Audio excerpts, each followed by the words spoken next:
Backyard Green Films is proud to present this episode of Agri-Culture with your host, Alara Bowman.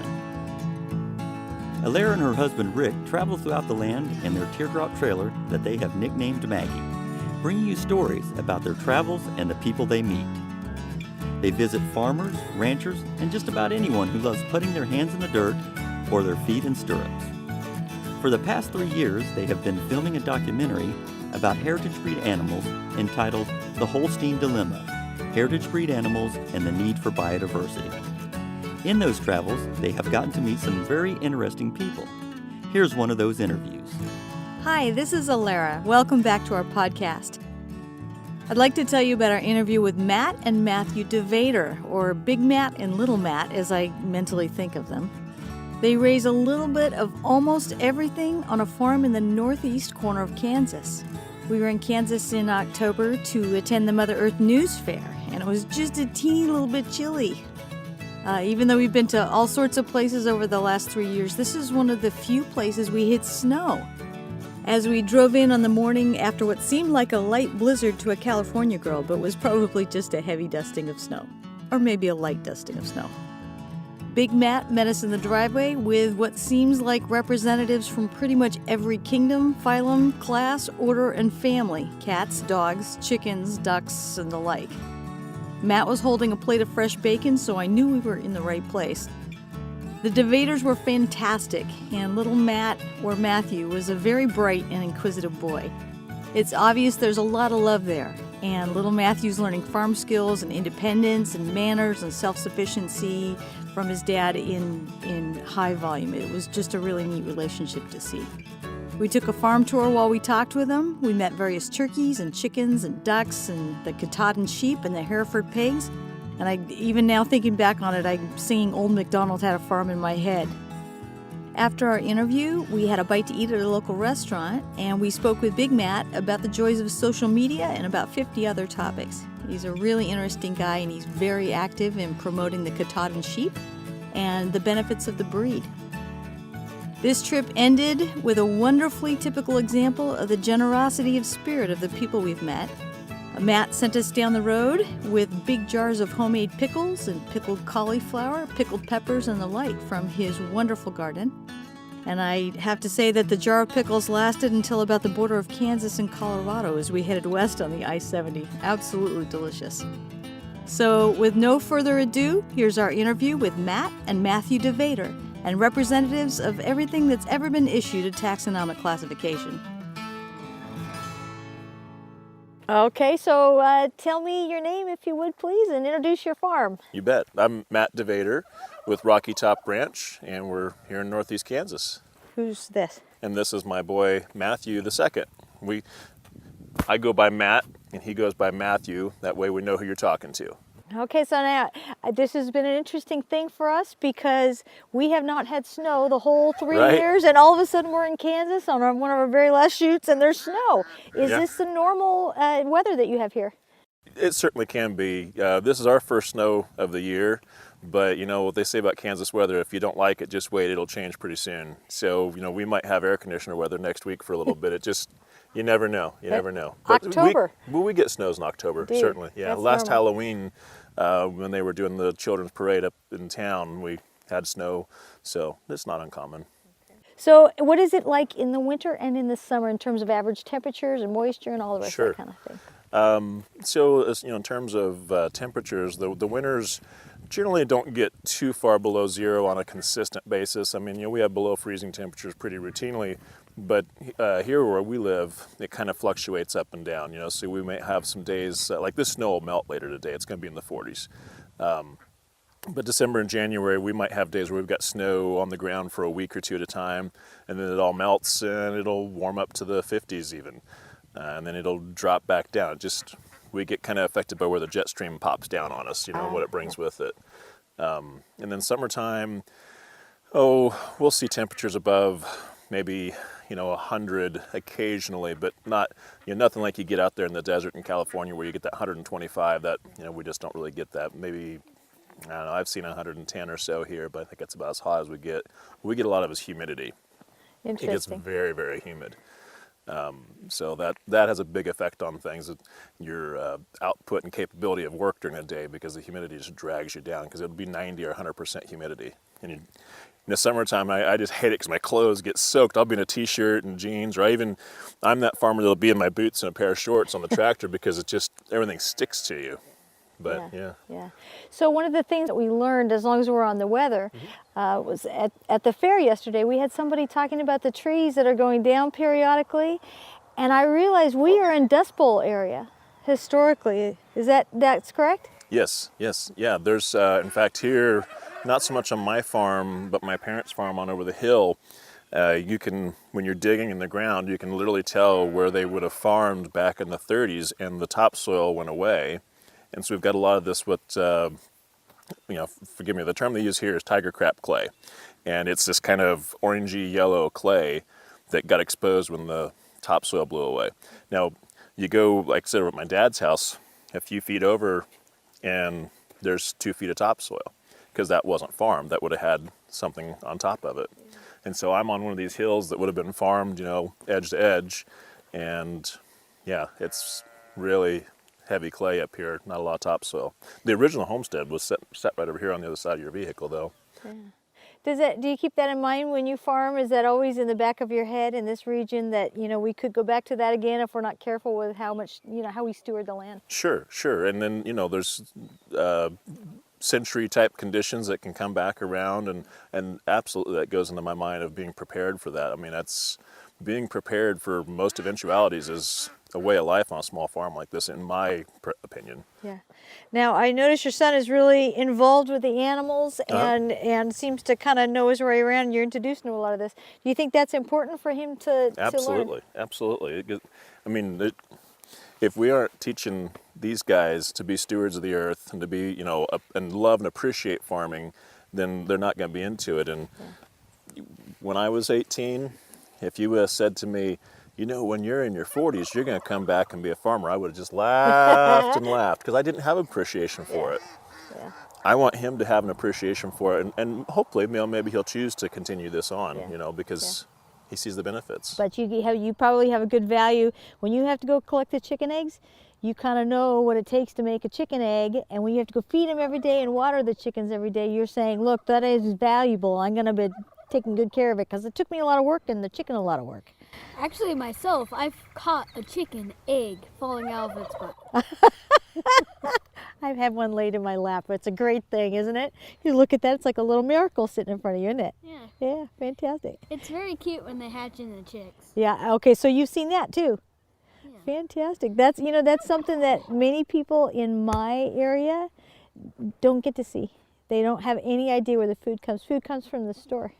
And yet you live in Kansas, which I had no idea. I knew Kansas was an agriculture state, but that's huge here. This is life here. I think if any of your viewers were to go on and look at the USDA statistical reports, they would be absolutely amazed, because a lot of people tend to think of California as the big ag state.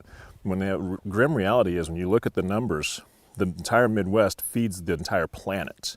We are the 2/3 of the majority of the food source for protein comes out of the entire Midwest. And then you look at the tonnage, in bushels of corn and soybeans and so on. There is just so much food for the entire planet grown right here. Now, I don't grow stuff that's getting shipped all over the world, but I do grow things that end up across the country. Yeah. Okay, so speaking of protein, I would love it if you would take us on the little tour of what kinds of animals you have. That would be great. You bet. Let's go on up this way. Okay, so now look at we've got the rooster. Is this one or two? Well, two. There's several roosters in there, and this time of year I just bunch everybody together, for economy's sake of keeping them together and so on. Yeah. But I specifically pick out certain roosters, like these gray ones here are Americanas. And you'll see the beard on the bottom, which is telltale. And I chose these particular guys because they grew faster, and they seem to be, doing well as far as foraging and ranging and so on. I have blue wheaten Americanas at home, and they are excellent foragers. And that's interesting that you said blue. So the blue, which, meaning the gray feathers like that, is super popular, and hence you'll see a lot of the gray birds I keep because, again, my little homestead and ranchette type of buyers who buy pullets from me, one thing they like is pretty feathers. The other thing they like is pretty eggs. Yep. And so when I start separating them out in the spring to collect eggs, that's what we breed for. And then I might as well talk about this because everyone always asks, what's wrong with that chicken with no feathers on its neck? Why did it get picked on? And that's a turkin or a naked neck? Well, same thing. I mean, one and the same. And it's, as I've studied it, it's a very common breed worldwide. But yeah, we raise some of those. They make really big eggs. Really? Yeah, man, they're great egg layers. And no, they don't seem to get super cold over the winter. As you can see, she's out here. It's about 35, 40 degrees right now, and she's just fine. And even when it gets really, really cold, they just tuck their head underneath their wing, and when they sleep, and large they seem to be comb fine. And naked neck, and still does okay. Yeah, Interesting. yeah. Interesting. Well, there's probably a rooster too in here that used to have a large comb that maybe got frostbit, but I try not to breed for those great big tall combs because they don't work. And some of the chickens are a little rough right now because they're just coming out of molt. Mine are that way too. Yes. Look like they went through a blender or a wind tunnel or something. Yes. These little, I don't know if you want to know some of the varieties, but like there's some California whites in there, the white ones with the gray every now and again, and some of these, like this, I believe is a golden comet. On the chickens, I breed some of my own, but I also do a thing where I get hatchery overruns. Yep. They got days when they've got extra chickens, and we... Your free exotic chick kind of thing? Well, we just buy like 100, 200, 300 chickens at a time at a deeply discounted rate because they've got to get rid of them because, they've got more hatching out the next week, so... Definitely a pecking order, right? I noticed that, and you can't disturb it. My they gotta niece work it comes out. over and says, "No, this one's being mean." I said, "You can't get in the middle of that one because they know who's in charge and who's not. Right. The second you leave, they're going to reestablish it." So, right. Yeah. Okay, so we have turkeys and chickens and ducks. Snowman. And snowmen. And puppies and kitties, I've discovered. So what else do you have here? Well, we've come up here. I don't know, you probably might be able to pick up the turkeys that we have here. You hear them right now. I have Beautiful. There's 2 Royal Palm toms right here, and then I've got a cross in the back. The rest of my Royal Palms actually got to go visit and spend the summer at the Deanna Rose Children's Farm in Overland Park. Huh. They're coming back here pretty soon, so my boys won't be lonely. So you raise turkeys and chickens, I've noticed, in the same place. Do you have any problems with blackhead or anything else like that people talk about? I have not with this particular group. I don't raise a huge amount of turkeys, but I think the organisms in the soil here maybe are not here with relation to that, or perhaps my flocks have gotten resistance to it. And that's kind of an important thing.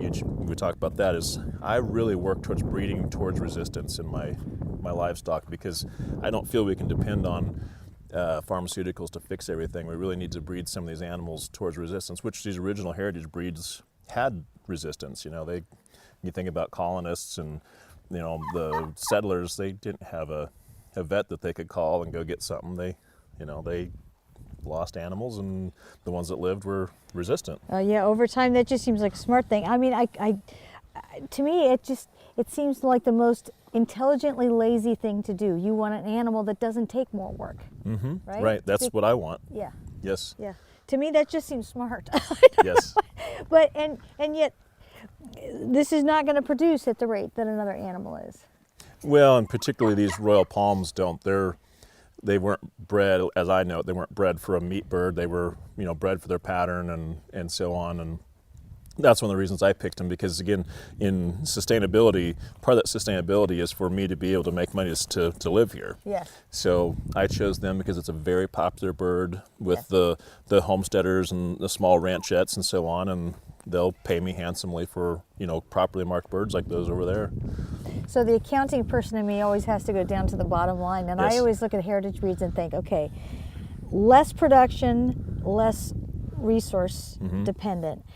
If I am making a 20% profit margin, does it really matter? I mean, 20% is 20%. Exactly. So if I'm looking to feed the world, it's one thing, and that's Right. fine, and you understand Absolutely. why that's necessary, but you also need that many more resources. I've only got 70 acres here, so I had to, as I, and I give talks on this here regionally, you got to look at the culture around you, about your buyers and so on. You need to look at the climate and the environmental effects in your area, what's available on the land that you're looking at buying or that you own, and then fit that into the livestock that you want to grow. You on 70 acres here, I really would be unrealistic if I said, well, I want to get into raising registered Angus beef cattle. 70 acres is not enough unless I'm putting a feedlot in. So I have gone towards animals that fit here, fit my climate, and fit my culture of market around me. Okay, so now you've just mentioned something that was one of the things that really caught my attention when we spoke before. You have found your market, and that you said that you have buyers that are not necessarily the normal demographic one might expect. So tell me how you found that market and how what you grow Sure. fits that beautifully. Well, so, again, I don't want to fight against the flow. I can't compete, like with my pork, I can't compete with Sam's Club and the local Hy-Vee and, Safeways and so on of the world that they're selling 99 cents a pound pork on sale and $1.99 when it's not on sale. That's not me. That's CAFO, concentrated feeding operation. I've got something different. I've got to make more money because my inputs are higher. So taking a look around me at what market there is, there are people in my community that are willing to pay for an animal that's not raised in that manner. And then taking a further look in the community, there are a lot of immigrants. America's a melting pot, it always has been and still is today. And I found that there's a Latino crowd and an Asian crowd of ethnic folks that live in the region who, what they expressly explained to me, they don't want to buy a dead chicken at the store. They want to see it alive and healthy and look in its eyes, is what one man explained to me. Yes. And so they're willing to pay a premium for it. They apparently see a higher value to their food than most Americans that were born and raised here. Judging from all the fast food, that probably is the case. Yeah. So when I discovered that market, and kind of accidentally, that I cultured it and grew it. I speak some Spanish, and that really helps out with the Latino market. And I don't speak any Mandarin or Cantonese, but again, the Asian folks I work with, whoever's there, the designated translator, and we work out the details, and they buy live ducks from me. They're really happy to get them. They're excited because they, living like in Topeka, were traveling an hour and a half to Kansas City to get stuff that's been grown right here. Interesting. And so they were happy to find me too. Okay, so you also mentioned that there's halal and kosher markets that you've taken advantage of. Yes. What is that? And so those are not so much here. There's a little bit, when you go to the Kansas City area, again, which I mentioned is about 90 miles away. But we work with order buyers generally, and we're sending sheep, because we raise the Katahdin hair sheep, which is just for meat. Those go through an order buyer with a trucker or trucking company back to Pennsylvania. And then they get slaughtered at a specific slaughter facility there. And then those animals end up in the little small mom and pop meat stores, things like that. You visualize if you were in New York or New Jersey and you're going into this little corner market, which are tons of them in the big city. Well, where did that small sheep, small goat, whatever come from? It's come from across the country because they kind of get consolidated and go there. It's a very specific market. They're buying 65 to 85 pound lambs, not the 150 pounders that Americans like to see. Americans want to see a lamb chop like this. Well, those people don't even want to see a lamb chop. They want to buy a whole chopped up animal. Yes. So, and it's my understanding, I think it's the kosher requirements that say that there's certain requirements before the animal is slaughtered that are important, how the animal's raised and the... Sure. Yeah. And so we don't, like our rams, we don't castrate, we don't dock tails. And because they're Katahdins, they're hair sheep, and they shed their wool, so we don't have the issues of fly strike or getting infection or it's kind of a mess in their wool. So it again fits my environment, fits my agri-Culture, right? My cultural practices on the farm, and fits their needs there. Yeah. So it goes hand in hand. This is such an interesting thing because you don't associate Kansas with a worldwide demographic necessarily, or I haven't in the past, because it's such a, well, I mean, it's almost the geographical center of North America, correct? Right, yes. It's an hour from here, I think. Yes. That you just don't associate that with an open demographic, and yet it seems to be the case. Sure. And that kind of does make sense because we've had waves of immigration over time. I know I'm German, and boy, Polish sausage and German cooking in Detroit area was, I mean, that was something that came with a wave of immigration. So this is another way for American farmers to be able to open their horizons as to things that they might grow. I know goats. We never used to eat goats much in this country. Right. And that's another thing that's come back in. And sheep, I don't think we ate quite as much as the Brits or... I'd say World War II contributed heavily to the decline in consumption of sheep in my study historically. Apparently there was a lot of mutton was fed to soldiers and troops, and it is not a great thing at that time, the flavor, the old ewes and so on. So... I will tell you, I had a 6 or 7 year old lamb chop with Uzi McGuire in Colorado, and she didn't tell us until after we ate it. It was delicious. Well, what breed tender, was it? And it was Welsh Black Mountain. Okay. Black Welsh Mountain. And Black so, Welsh Mountain. Again, what I've learned because I'm a little bit of a foodie, what I've learned of the different breeds of sheep, some of them lend themselves to still being very palatable at an older age. I don't eat the lambs here because the value of them is too high. If I can get $2 or $3 a pound live weight on the hoof, I sell them. Well, then we'll slaughter a cull ewe. It's if you know what that is, it's a ewe that maybe for one reason or another we're taking her out of production because she couldn't produce milk or she's injured. We'll go ahead and slaughter her here to eat. And we've had them as old as 10 years old. In fact, I went to a Thanksgiving dinner one year with some of my family. One of my cousins is married to a South African national, so he really appreciates it. And I brought a leg from a young animal and a leg from that 10-year-old ewe. Now, I knew the difference and I could kind of tell, but no one there knew. In fact, a lot of my family didn't even know that it was sheep. Yeah. I think that we are very limited in our cooking and food taste, but we're broadening our horizons. It's a really great thing. Absolutely. Well, YouTube and the internet have, contributed that greatly. It's, social diversity media. is a beautiful thing in many ways. Yeah. So tell us about, now we have a couple more chickies and some more chickens here. I'm gonna let these chickens out here. You'll get to see a whole bunch of them come out at once. After visiting the poultry, Matt took us to see the Hereford pigs, which look like big rocks in the middle of the field at this point. You ever get nervous to go in there, or are they pretty tame? Well, I was kind of laughing myself thinking about an image from Wild Kingdom. You were watching that when we were kids? Well, okay, and so it is a reality. So the big guy's coming this way. He outweighs me by at least double. Hey, don't do that. And they do have teeth too, right? Yes, they do. So I got stick. my little stick here and just kind of poke them a little bit with the points, and they know I'm here. Kind of like what they might do to each other, let them know they're there. But this girl here is pretty tame, and most of the other ones are. But they want the corn more than you, I'm assuming. Yeah, the pigs will eat anything. But that's what we've been learning. Yes.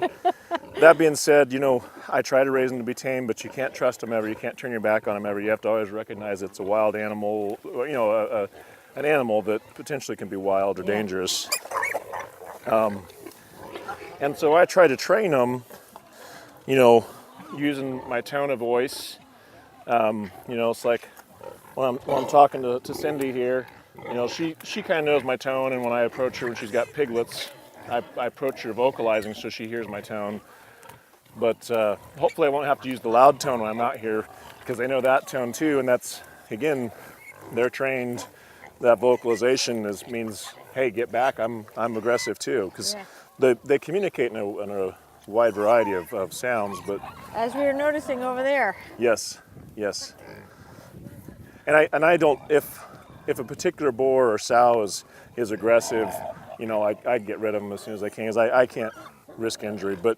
And again, I'm out here by myself a lot, and I don't ever go in there without being armed, because if they get me down, I've got to be able to get out of there. Yeah.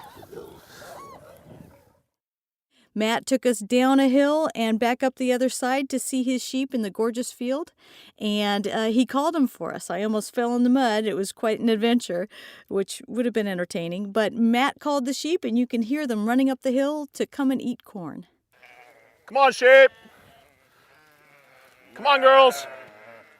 Ba. Ba. Come on, girls. Ba. Come on, girls.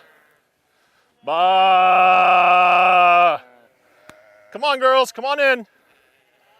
Ba. Ba. Come on. Everybody come in. Come on, girls. Ba. Come on. Ba. Ba. Come on. Come on, sheep. Ba. Come on, sheep. Come on, girls. Ba. Come on in. Come on, girls. Come on, girls. We're coming in. Let's go. Ba. Come on. Come on, girls. Ba. Come on, we're coming in. Come on in, girls. Ba.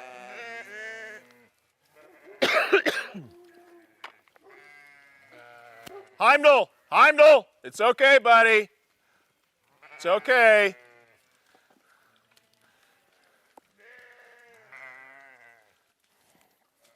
Matthew, careful. Why don't you get out of there, buddy? Put that down. Come on, get out of the mud. I don't want you to fall and get hurt. Come on, girls. Bah! Come on.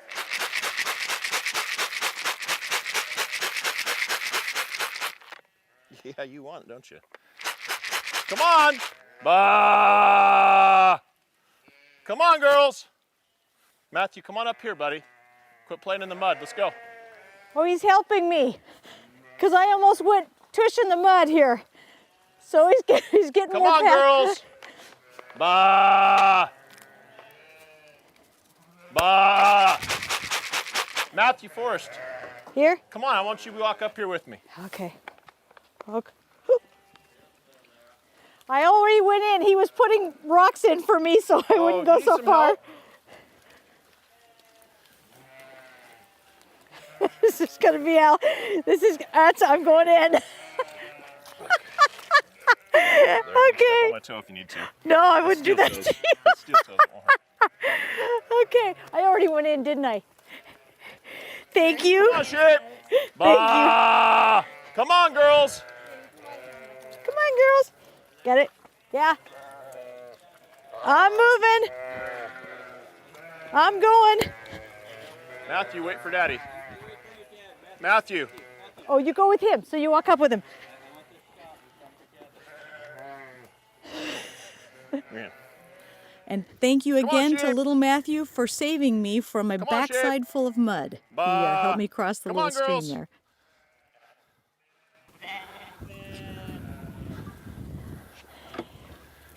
So I gotta ask, am I hearing the crunch of corn? Yes. Wow. Can you take that in? So I don't, as a general rule, I don't feed my sheep any grain. But we're entering into the time of year for me when I'm flushing my ewes. So what I'll do is I'll be giving a little bit extra protein in the form of some grain and maybe some alfalfa pellets leading up to when we're going to breed them. That way it gets their body on a cycle of having more nutrients. Potentially they will drop 2 eggs or more in their next cycle. Do they, okay, so now these are the Katahdins? These are Katahdins. Okay, well, And these are all purebred Katahdins in this group. They come in different colors. Some of the colors are a throwback to some of the original crosses. Now, 1970s, I want to say. Is that when this started here? Three or four different specific varieties, right? At No, least. the Katahdins go back to the turn of the last century, back to Maine. Okay, I'd heard they were from Maine, but I heard it was an interesting mix of a couple different kinds of hair sheep, is, and then yes. they kind of experimented with Dorsets a little bit and a little couple of other things in there, but they dropped those. They wanted a little more meat on them at one point, right? And then they dropped that. You know, I think. I'm not entirely sure what Mr. Peel's end goal was with the Katahdins. I know that the Katahdin Hair Sheep International website has some information there. I believe there's a publication on it as well. So again, I really couldn't tell you for sure what Mr. Peel, the original breeder, what his intents were, but. But I think that multiple babies are one of the things that's common with this one too. Is that correct? Yes, they're easy care sheep as far as they're good mothers, good mother instincts, raise their babies. Less likelihood of them abandoning their babies. We talked about the parasite resistance. They're really adaptable for parasite resistance. Of course, you don't have to shear them. As you can see right now, their hair is very thin. It'll start to fill in. There's one over here. If you can see, can you see this one right here? She's still got some remnants of her wool. Yeah. So is that the norm, or is that an exception? We've had kind of a funny year. See that one? She's got some remnants on her too. I don't know. I was going to try to grab some off. It pulls off, and we've actually had the driest 12 months since the 1930s here in this zone right here, and what I've noticed is rain early on tends to help it come out, and we didn't have a lot of that. But anyway, so that hair sheds out, and they'll be growing in more wool. Like this one right here, you can see she's starting to bring in another layer there. But for the most part, this is the amount of hair that they have. They get pretty fluffy. See, like this girl here, she's growing in her winter coat. Okay. She's getting pretty fluffy. They don't have curly wool like you'd think of with the wool sheep. Like that one right behind you, she's a particularly old one, that's why she's kind of bony, but she's got kind of curly wool, and that's kind of different. That's not really the norm. Interesting, isn't it?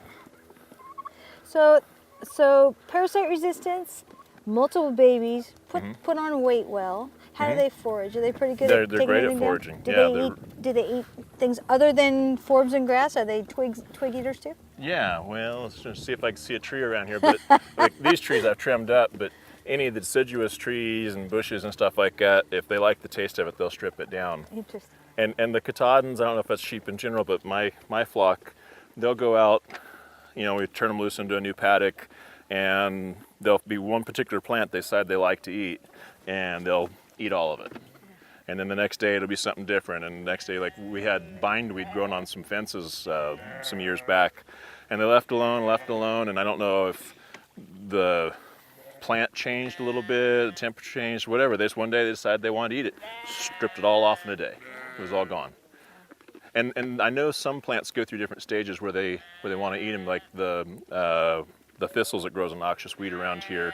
There's a point in the spring when they must get particularly juicy, and the sheep will eat the vein underneath the leaves where the thorns aren't, and they'll chew them right up. Yeah.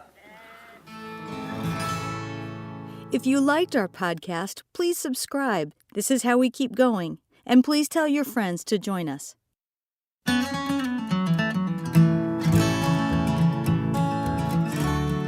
We want to thank Mat Devader and his son Mathew of Rocky Top Ranch for having us out today.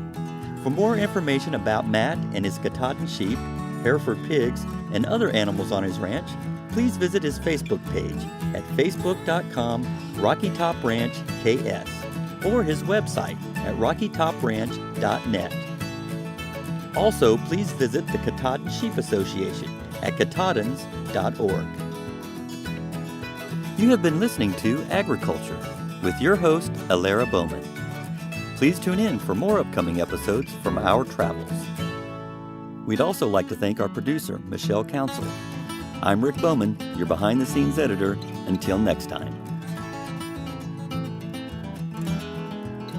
This has been a presentation of Backyard Green Films Productions, all rights reserved, copyright 2019.